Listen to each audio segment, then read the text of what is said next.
magacayga waxaa la dhahaa Saadiya Maxamed Ismaaciil waxaan ku suganahay oo joognaa maanta jaamacadda City Code oo nooga bilaabmay imtixaankii practicalka ahaa ee sanadkan soo dhiganayna casharadan soo dhiganayna ahaa waxa mahad iska leh Allah subhanahu wa ta'ala oo noo suurta galiyay inaan maanta si complete ah u soo dhameysano imtixaankii practicalka ahaa imtixaankaas oo ahaa imtixaan lagu qiimeynayay aqoonteena wixii aan soo baranaynay sanadka dhan anigu waxaan ahay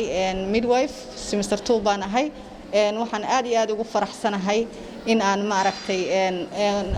ii soo dhamaaday imtixaankii sidoo kale waxaan aad iyo aad ugu mahad celinayaa macallimiintayda iyo maamulkayga oo runtii ii hagar baxay oo ma aragtay iga dhigay inaan noqdo qof qualified ah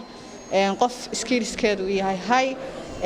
waxaan sidoo kale u mahad celinayaa jaamacadda City Code oo ah jaamacadda ugu fiican